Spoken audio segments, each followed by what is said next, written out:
Hello students, welcome है आपका online biology classes by Rudra sir YouTube channel पे। आज हम स्टार्ट करेंगे male gametophyte.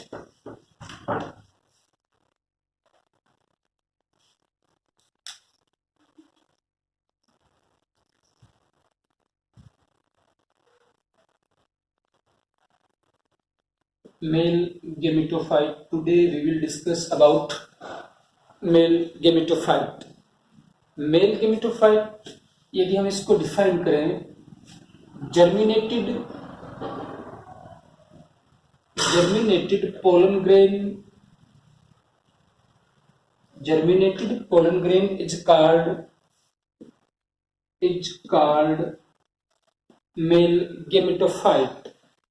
Is called male gametophyte. Germinated जो पोलन ग्रेन होता है, उस जर्मिनेटेड पोलन ग्रेन को ही मेल गेमेटोफाइट कहा जाता है। ये डेफिनेशन है मेल गेमेटोफाइट की।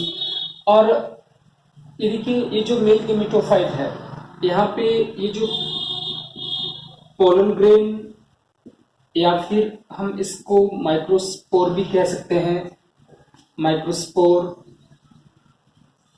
pollen grain or microspore is the first cell of male gametophyte. ये जो है pollen grain और microspore जो है वो इस male gametophyte की फर्स्ट सेल होती है। First cell of male gametophyte. It means male gametophyte का जो डेवलपमेंट है, मेल गेमेटोफाइट का जो फॉर्मेशन है वो किससे होता है? पोलन ग्रेन और माइक्रोस्पोर से होगा। कब होगा? जब इनका जर्मिनेशन होगा। पोलन ग्रेन और माइक्रोस्पोर का जब जर्मिनेशन होता है तो उस जर्मिनेशन की प्रोसेस के थ्रू ही इस मेल गेमेटोफाइट का फॉर्मेशन होता है। तो germinated pollen grain is called as male gametophyte. इसको ही मेल गेमेटोफाइट कहा जाता है। यहाँ पे ये जो पोलन ग्रेन और माइक्रोस्पोर जो है, पोलन ग्रेन और माइक्रोस्पोर जो है, गेमेटोजेनेसिस की प्रोसेस के थ्रू, यहाँ पे इनमें कौन सी प्रोसेस होगी? गेमेटोजेनेसिस की प्रोसेस होगी। और इस गेमेटोजेनेसिस की प्रोसेस के थ्रू पोलन ग्रेन और माइक्रोस्पोर जो है, इन पोलन ग्रेन और माइक्रोस्पोर से किसका फॉर्मेशन होता है? इनसे मेल गेमेटोफाइट का फॉर्मेशन होगा। मेल गेमेटोफाइट का फॉर्मेशन जो है वो माइक्रोस्पोर या पोलन ग्रेन जो है, इनसे गेमेटोजेनेसिस की प्रोसेस के थ्रू ही होता है। यानी मेल गेमेटोफाइट के डेवलपमेंट या फॉर्मेशन की जो प्रोसेस है उसको क्या कहा जाएगा? गेमेटोजेनेसिस। दिस प्रोसेस यानी फॉर्मेशन ऑफ मेल गेमेटोफाइट और development of male gametophyte, this process is known as gametogenesis. तो gametogenesis is the process of formation of male gametophyte. ये जो प्रोसेस है, इस प्रोसेस को ही गेमेटोजेनेसिस कहा जाता है। तो यहाँ पे ये जो माइक्रोस्पोर या पोलन ग्रेन जो है, ये फर्स्ट सेल होती है गेमेटोफाइट की, और इनके द्वारा गेमेटोजेनेसिस की प्रोसेस के थ्रू ही मेल गेमेटोफाइट का डेवलपमेंट यहाँ पे होता है। अब ये जो प्रोसेस है, इस प्रोसेस के अंदर क्या होगा कि इनका जो न्यूक्लियस जो है, ये जो माइक्रोस्पोर जो होगा या पोलन ग्रेन जिसको हम कहेंगे, इसका जो न्यूक्लियस होता है, न्यूक्लियस में डिवीजन होगा, न्यूक्लियस डिवाइड होता है। और जब इसका न्यूक्लियस डिवाइड होता है तो टू टाइप के न्यूक्लियस का फॉर्मेशन यहाँ पे होगा। इसका न्यूक्लियस डिवाइड करेगा तो टू टाइप के न्यूक्लियस जो है इस माइक्रोस्पोर या पोलन ग्रेन में फॉर्म्स होते हैं। एक लेंटिक्यूलर होता है, एक जो होगा वो लेंटिक्यूलर होता है जिसको जनरेटिव न्यूक्लियस कहा जाएगा। लेंटिक्यूलर जो होगा शेप के अंदर, उस लेंटिक्यूलर को जनरेटिव न्यूक्लियस कहा जाता है। और सेकंड जो है, सेकंड लार्जर होगा साइज के अंदर, जो लार्जर होगा उस लार्जर को कहा जाएगा वेजिटेटिव न्यूक्लियस। वेजिटेटिव न्यूक्लियस इसको कहा जाएगा। तो पोलन ग्रेन माइक्रोस्पोर का न्यूक्लियस डिवाइड होकर टू न्यूक्लियस का फॉर्मेशन होता है इस माइक्रोस्पोर के अंदर। जो लेंटिकुलर शेप का होगा उसको जनरेटिव न्यूक्लियस कहा जाएगा, और जो साइज के अंदर लार्जर होगा न्यूक्लियस उसको वेजिटेटिव कहा जाएगा। उसको क्या कहा जाएगा? वेजिटेटिव न्यूक्लियस उसको कहा जाएगा। तो 2 टाइप के न्यूक्लियस का फॉर्मेशन यहाँ इस प्रोसेस के अंदर होता है, ठीक है।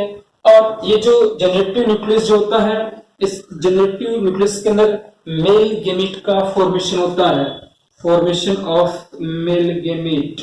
तो जो मेल गेमीट है उनका फॉर्मेशन कहाँ होगा? मेल गेमीट का फॉर्मेशन इस जेनेटिव न्यूक्लियस के थ्रू ही होता है। ये तो है मेल गेमेटोफाइट के बारे में।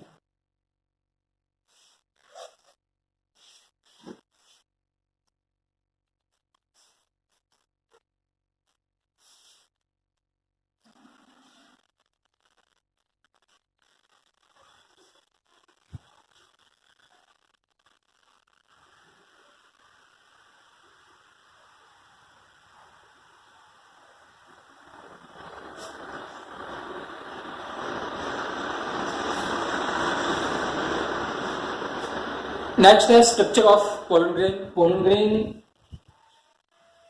मेल गेमेटोफाइट जो है उस मेल गेमेटोफाइट की फर्स्ट सेल होती है।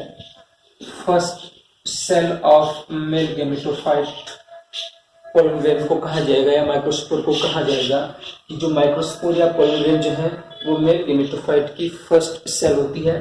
और ये जो पोलन ग्रेन जो है, पोलन ग्रेन का जो न्यूक्लियस होगा वो ये यूनिन्यूक्लिएट स्ट्रक्चर होगी, यूनिन्यूक्लिएट स्ट्रक्चर होती है। इसके अलावा ये यूनिसेलुलर स्ट्रक्चर होगी, यूनिन्यूक्लिएट, यूनिसेलुलर और राउंडेड इन स्ट्रक्चर में कैसी होती है? राउंडेड होती है, स्फेरिकल शेप की होती है पोलन ग्रेन जो है। इसके अलावा इसके अंदर डेंस साइटोप्लाज्म इसमें प्रेजेंट होता है। Dense cytoplasm are present in pollen grains या माइक्रोस्पोर।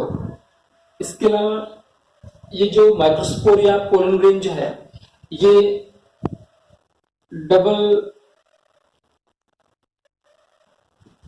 वॉल स्ट्रक्चर होती है, 2 वॉल्स से कवर्ड स्ट्रक्चर होगी। आउटर जो वॉल होगी, आउटर वॉल जो है उसको एक्जाइन कहा जाएगा। Outer wall is known as exine. Outer wall जो है उसको एक्जाइन कहा जाएगा। और एक्जाइन जो होती है वो थिक, स्पाइनी, रफ स्ट्रक्चर होती है। आउटर वॉल को एक्जाइन कहा जाएगा। एक्जाइन जो होती है इस पोलन ग्रेन की वो थिक होगी, स्पाइनी होगी और रफ होती है। थिक होगी, स्पाइनी होगी और कैसी होती है? रफ होती है। इसके अलावा इसके अंदर डिफरेंट टाइप के ऑर्नामेंटेशन इस पे प्रेजेंट होते हैं। इस एक्जाइन पे डिफरेंट टाइप्स के ऑर्नामेंटेशन जो है इस पे प्रेजेंट होते हैं। डिफरेंट टाइप के ऑर्नामेंटेशन जो है वो आपको इस एक्जाइन पे मिलेंगे। किस टाइप के ऑर्नामेंटेशन यहाँ पे पाए जाएंगे? मैस लाइक,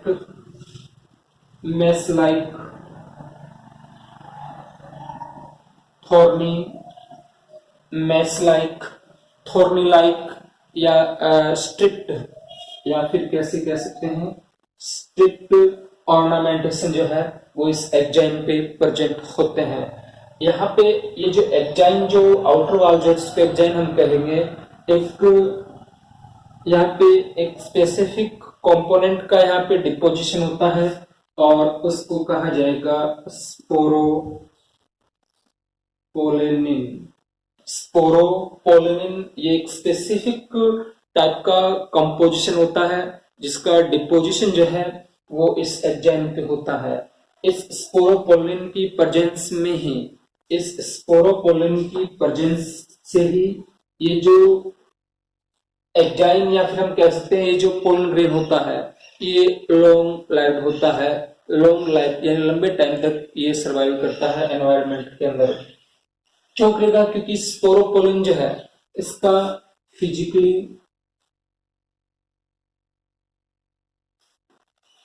और बायोलॉजिकली डिग्रेडेशन नहीं होता है। स्पोरोपोलिन जो है उसका फिजिकली और बायोलॉजिकली डिग्रेडेशन नहीं होगा। जब इसका डिग्रेडेशन नहीं होगा और इसी से ही पोलन ग्रेन की एंजाइम का फॉर्मेशन होता है, या पोलन ग्रेन की एंजाइम में स्पोरोपोलिन का डिपोजिशन होता है।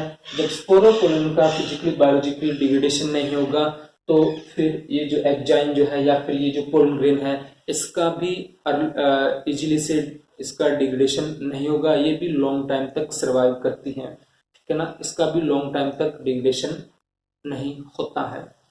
इसके अलावा सेकंड जो है एंटाइन, जो इन ये तो आउटर वॉल है और जो इनर वॉल जो होती है पोलन ग्रेन की उसको एंटाइन कहा जाएगा। एंटाइन is the innermost layer of pollen grain. ये इनरमोस्ट लेयर होती है इस पोलन ग्रेन की। ये जो एंटाइन जो है ये सॉफ्ट होती है। एंटाइन कैसी होगी? सॉफ्ट होगी और थिन होती है। सॉफ्ट लेयर है, थिन लेयर है, इलास्टिसिटी इसके अंदर प्रेजेंस होती है, राउंडेड होती है। कैसी होगी? राउंडेड होगी, ठीक है। इसके अलावा यहाँ पर भी एक स्पेसिफिक टाइप की कंपोजिशन का डिपोजिशन यहाँ इस इनर वॉल या एंटाइन में होता है, उसको पेक्टोसेलुलोज कहा जाएगा। पेक्टोसेलुलोज यानी पेक्टिन और सेलुलोज, पेक्टिन और सेलुलोज का डिपोजिशन एंटाइन पे होता है। तो पूछ लिया जाता है कई बार कि एंजाइम जो है उस एंजाइम पे किसका डिपोजिशन होता है, तो स्पोरोपोलिन का होगा। एंटाइन पे किसका? तो एंटाइन पे डिपोजिशन किसका होता है? पेक्टोसेलुलोज का होता है। यदि हम स्ट्रक्चरली इसको देखें, इस पोलन ग्रेन की स्ट्रक्चर को देखें तो ये जो है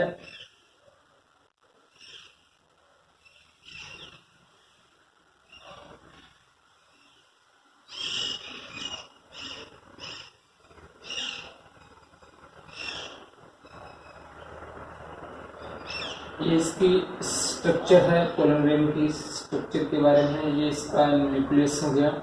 ये एंजाइम है, रफ है, स्पाइनी है। रफ स्पाइनी जो स्ट्रक्चर है एंजाइम है और ये स्मूथ राउंड है, ये इसको एंटाइन कहा जाएगा। ये इसका न्यूक्लियस है, ये इसका न्यूक्लियस है। तो ये है स्ट्रक्चर ऑफ माइक्रोस्पोर या फिर स्ट्रक्चर ऑफ पोलन ग्रेन के बारे में। ये जो एंजाइम जो है, एंजाइम जो लेयर है यहाँ पे जर्म पोर प्रेजेंट होते हैं। स्मॉल पोर्स पाए जाएंगे एंजाइम पे। उन स्मॉल पोर्स को क्या कहा जाएगा? जर्म पोर कहा जाएगा। नॉर्मली 1 to 3 जर्म पोर जो है वो प्रेजेंट होते हैं। 1 to 3 जर्म पोर जो है वो एंजाइम की जो वॉल है उस पे प्रेजेंट होते हैं। एंजियोस्पर्मिक प्लांट्स के अंदर जो मोनोकोट प्लांट होंगे उन मोनोकोट प्लांट में केवल सिंगल या 1 जर्म पोर मिलेगा आपको एंजाइम पे, और जो डाइकोट जो प्लांट होते हैं उन डाइकोट प्लांट के अंदर 3 जर्म पोर पाए जाएंगे एंजाइम की जो वॉल होती है उस पे। तो एंजाइम जो है एंजाइम पे जर्म पोर प्रेजेंट होंगे। मोनोकोट के अंदर 1 जर्म पोर होगा तो डाइकोट के अंदर 3 जर्म पोर प्रेजेंट होते हैं। जो ये पोलन ट्यूब जो है, पोलन ट्यूब की जो आउटग्रोथ होती है वो आउटग्रोथ इन जर्म पोर के थ्रू ही होती है। इन जर्म पोर के थ्रू ही जो पोलन ट्यूब होता है वो बाहर निकलता है, वो वहां से रिमूव होता है, एग्जिट होता है। सेकंड जो इनर वॉल है जिसको एंटाइन कहा जाता है, इस इनर वॉल या इस एंटाइन के अंदर आउटग्रोथ होगी और आउटग्रोथ के रूप में इसी से किसका फॉर्मेशन होता है? पोलन ट्यूब का फॉर्मेशन होगा। तो एंटाइन में आउटग्रोथ के प्रोसेस के थ्रू पोलन ट्यूब जो है वो इन जर्म पोर्स से बाहर निकलते हैं, जर्म पोर्स से होकर बाहर निकलेंगे। तो पोलन ट्यूब किससे निकलती हैं? पोलन ट्यूब तो आउटग्रोथ है किसकी? एंटाइन की। एंटाइन की आउटग्रोथ है और ये जो पोलन ट्यूब किसके थ्रू बाहर निकलती है? एंजाइम पे स्थित जो जर्म पोर होते हैं उन जर्म पोर के थ्रू ये वहां से एग्जिट होती है, वहां से ये बाहर निकलेंगे। इसके अलावा क्या होता है कि कुछ जो प्लांट्स होते हैं उन प्लांट्स के अंदर या फिर हम ऐसा कहें कि जो इंसेक्ट पोलिनेटेड जो प्लांट्स होते हैं इंसेक्ट पोलिनेटेड जो प्लांट होंगे, इंसेक्ट पोलिनेटेड प्लांट, ये जो प्लांट है या ये ऐसे जो फ्लोर्स होते हैं जिनमें पोलिनेशन की प्रोसेस इंसेक्ट के थ्रू होती है, उनको इंसेक्ट पोलिनेटेड फ्लोर कहा जाता है। उनकी जो पोलन ग्रेन जो है, उस पोलन ग्रेन की एग्जाइन जो है वहां पे एक ऑयली लेयर्स प्रेजेंट होगी। एग्जाइन पे क्या मिलेगी? एग्जाइन जो होगा उस एग्जाइन पे ऑयली लेयर मिलेगी। उस ऑयली लेयर को क्या कहा जाएगा? ये जो ऑयली लेयर है इसको पोलन किट कहा जाता है। इसको क्या बोल देंगे? पोलन किट कहेंगे। तो पोलन किट क्या है? पोलन किट जो है वो इंसेक्ट पोलिनेटेड फ्लोर्स की एग्जाइन पे ऑयली लेयर्स को क्या कहा जाता है? इस ऑयली लेयर को पोलन किट कहा जाता है। इस पोलन किट के कारण ही due to the presence of pollen kit, ये जो स्पेसिफिक जो फ्लोर्स होते हैं जिनमें इंसेक्ट पोलिनेशन होता है, इनमें जो स्पेसिफिक ऑड्यूर जो होती है वो स्पेसिफिक ऑड्यूर जो है इस पोलन किट की प्रेजेंस के कारण ही होगी इन फ्लोर्स के अंदर। इनकी जो स्पेसिफिक कलर जो होगा वो भी इसी के कारण होगी, और जो इनकी शेप होती है, स्पेसिफिक जो शेप, स्पेसिफिक ऑड्यूर, स्पेसिफिक जो कलर होगा इन इंसेक्ट पोलिनेटेड फ्लोर का, वो किसकी प्रेजेंस के कारण होता है? पोलन किट की प्रेजेंस के कारण होता है। इस पोलन किट की प्रेजेंस के कारण ये पोलन किट कुछ फंक्शन में हेल्पफुल होता है, क्योंकि पोलन किट कैसी ही लेयर है, ऑयली लेयर को क्या कहा जाएगा? पोलन किट कहा जाएगा। ऑयली लेयर को पोलन किट कहा जाएगा। तो ये जो पोलन किट है ये कैसी होती है? स्टिकनेस या ये स्टिकी स्ट्रक्चर होती है। कैसी होंगी? बाय नेचर ये स्टिकी होंगी, और स्टिकी होने के कारण इस ये जो है इंसेक्ट जो होते हैं, इन इंसेक्ट की बॉडी जो होगी स्टिकी, पोलन किट की नेचर कैसी है? स्टिकी होने के कारण, स्टिकी होने के कारण इंसेक्ट की बॉडी से जो पोलन ग्रेन होते हैं उन पोलन ग्रेन को अटैच करने में ये हेल्पफुल होती है। पोलन ग्रेन जब इंसेक्ट कोई फ्लोर पे आके बैठेगा और फ्लोर पे आके बैठेगा तो वो जो फ्लोर के पोलन ग्रेन जो है वो इंसेक्ट की बॉडी से अटैच हो जाएंगे। किसके कारण हो जाएंगे? ये इस पोलन किट की स्टिकी नेचर के कारण ऐसा होता है। ये पहला फंक्शन होता है इन पोलन किट का इन फ्लोर्स के अंदर। इसके अलावा ये इंसेक्ट को अट्रैक्ट करती हैं पोलिनेशन की प्रोसेस के लिए। अट्रैक्ट